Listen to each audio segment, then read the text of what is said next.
Scaphism. Scaphism is just one of the most disgusting punishments ever described.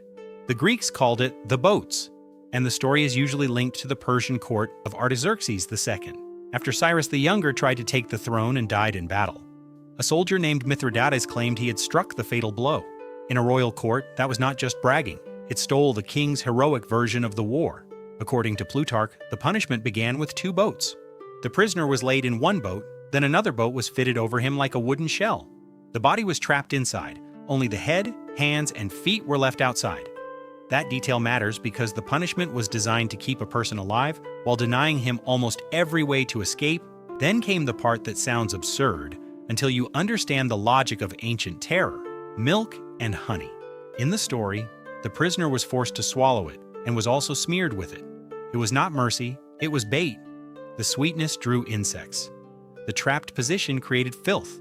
The sun, thirst, infection, and exhaustion did the rest. Death did not come as one clean strike. It came through dehydration, exposure, infection, and the body slowly failing in public. Plutarch even says Mithridates lasted 17 days. That number is exactly why historians are cautious. Plutarch wrote long after the events, and Greek stories about Persian kings loved to paint them as monsters. No surviving Persian record proves this was a normal Achaemenid legal punishment. So Scaphism may be a real execution, a hostile legend, or a political horror story sharpened over time. The Brazen Bull. The legend belongs to Phalaris, tyrant of Acragas, in ancient Sicily. An inventor named Peraleus supposedly arrived with a gift: a magnificent bronze bull, large enough to stand in a public square and impressive enough to flatter a ruler who wanted fear to look expensive. The outside was art. The inside was the punishment. The bull was hollow, with a chamber where a prisoner could be locked inside. Beneath it, a fire would be lit. As the bronze heated, the chamber became an oven. The victim did not die because the bull attacked. He died because metal, smoke, heat, and trapped air turned a statue into a killing room. The most infamous detail was the sound. The story says pipes or acoustic tubes in the head of the bull changed the screams into the bellowing of an animal.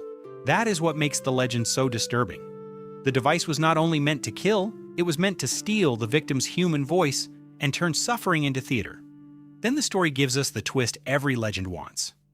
Phalaris allegedly ordered Peraleus to climb inside and demonstrate the machine. The inventor became the test. Later versions even say Phalaris himself died inside the bull when his enemies overthrew him. That perfect poetic justice should make us cautious. Ancient writers did connect Phalaris with a bronze bull, but the details may have been exaggerated to create the portrait of a perfect tyrant. Lingchi.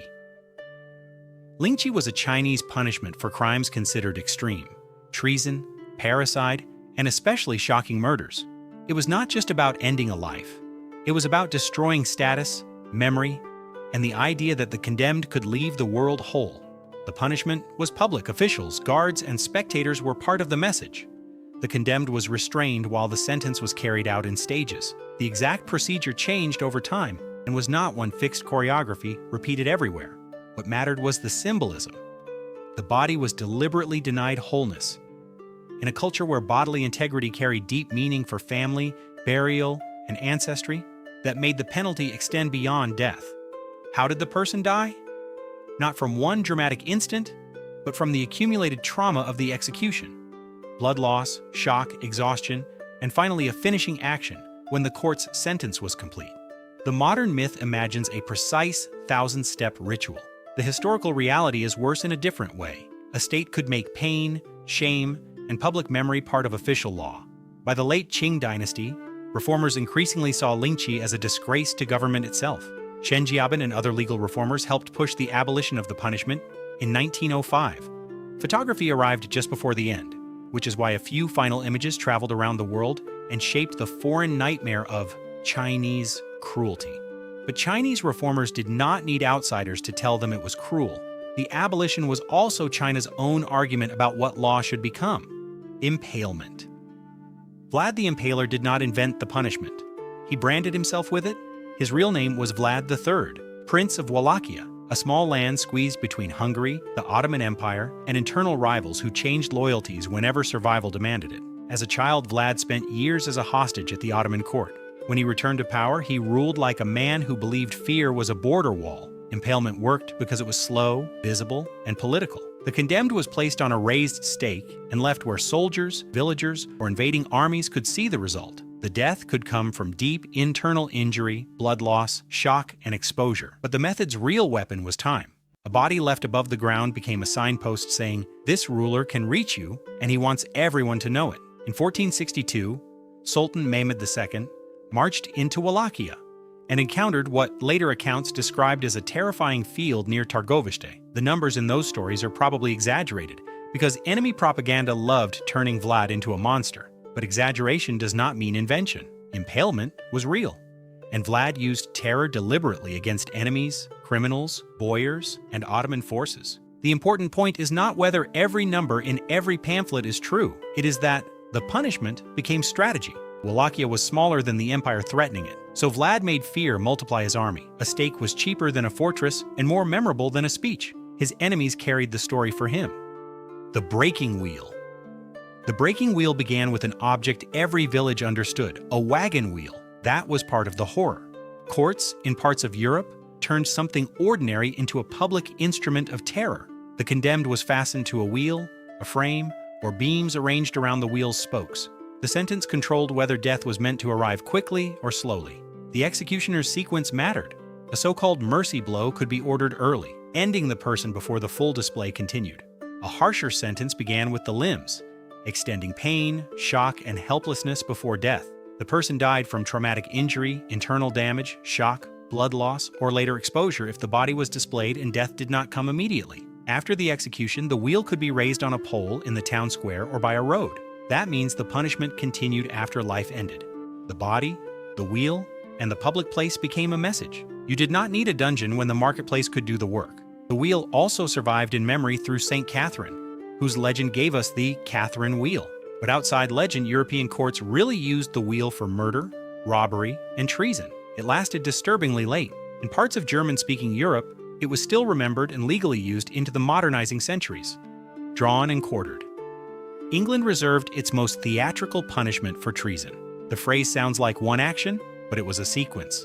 First came drawing. The condemned was dragged to the execution place on a hurdle or sledge. That journey mattered. It turned the city into part of the sentence and let the crowd see that the traitor was already outside ordinary protection. Then came hanging. In the full traditional penalty, it was not supposed to be a clean, final hanging. The ritual continued after that, destroying the body as a symbol of destroying treason itself. Finally, the head and quarters could be displayed in different places as warnings. The body became a map of royal power.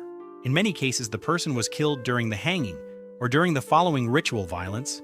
Later legal practice often softened or altered the sequence, but the political meaning stayed the same. The crown was saying, treason is not just murder, not just rebellion, not just disobedience. It is an attack on the body of the kingdom.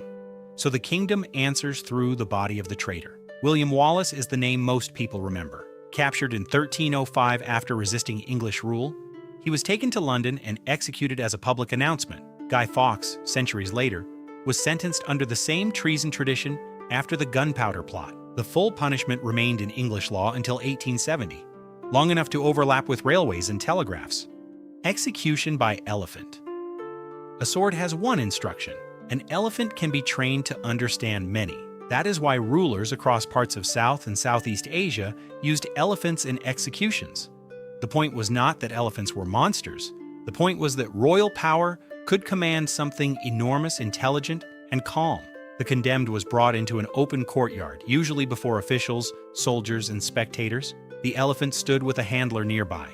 At a command, the animal could kill quickly by crushing. At another command, some accounts say the ordeal could be prolonged, with the elephant controlled step by step. The person died from crushing trauma, internal injuries, shock, or suffocation under the animal's weight. That control is the key. A wild animal attack looks chaotic. An execution elephant looked like judgment. The ruler appeared to command nature itself. European travelers in India and Sri Lanka wrote about such executions with horror and fascination, including Robert Knox in 17th century Ceylon. Their accounts differ, but the message is consistent. The spectacle made authority huge. It also exposes the cruelty of humans more than animals. The elephant was not evil, it was trained. A magnificent creature was turned into a moving instrument of law. That makes the punishment feel worse because the intelligence of the animal was hijacked into ceremony. Poena Cullei. Rome had a special horror for one crime, parricide, the killing of a parent or close family member. To Romans, that did not merely kill a person, it poisoned the family order that society depended on. So the punishment was not designed to look like a normal execution. It was designed to look like removal from the human world. The name means the penalty of the sack. In later descriptions, the condemned was beaten, sewn into a leather sack, and placed with animals: a dog, a rooster, a snake, and a monkey. The animal list changed across sources and periods, and not every version was identical. That matters because Roman punishment was not frozen in one perfect recipe. It evolved, disappeared, returned, and was retold. The core image, however, is clear. The condemned was sealed inside a sack and thrown into water. The death came by drowning or suffocation, but the symbolism was just as important as the mechanics. The offender was cut off from earth, air, burial, and ordinary community. He was not executed like a citizen or an enemy. He was packaged as pollution. That is why the animals, whether constant or embellished, became so memorable. They made the sack feel like a tiny universe of disorder. Parricide had broken the most basic bond, so Rome answered with a punishment outside normal categories. Keelhauling. This punishment is often blamed on pirates, but the better evidence points to navies, especially the Dutch. The name is brutally literal. A sailor was tied to a rope that passed beneath the ship's hull. He was thrown overboard on one side and hauled underneath the keel to the other side, or sometimes along the length of the vessel. The sea was already dangerous. The ship made it worse. A wooden hull could be covered in barnacles and sharp marine growth. The person could drown, suffer severe abrasions, be crushed against the hull, or die later from infection and exhaustion. The punishment turned the ship itself into the execution chamber. A documented Dutch case from 1652 mentions a sailor named John Blank, punished with keel hauling after desertion, along with whipping and forced servitude. That matters because it pulls the method out of pirate fantasy and into military discipline. A ship far from land was a floating authority system. There were no streets, no prisons, and no safe distance from the captain's power. Keel hauling was also public in the only way a ship could be public. The whole crew could watch. Every sailor saw the line, the hull, the water, and the captain's command. The lesson was simple. Disobedience at sea would be answered by the sea. Burning at the stake. Fire was not chosen because it was quiet. It was chosen because everyone could see it. Across Europe, burning became associated with heresy, witchcraft accusations, and religious fear. The condemned person stood at the center, but the real target was the crowd walking home afterward. The basic sequence was public and symbolic. The condemned was taken to a square, tied to a stake, and surrounded by fuel. Then the fire was lit. In some cases, authorities used strangulation, gunpowder, or other measures to shorten the death. In others, death could come from smoke inhalation, suffocation, burns, shock, or a mixture of all of them. The point was not efficiency.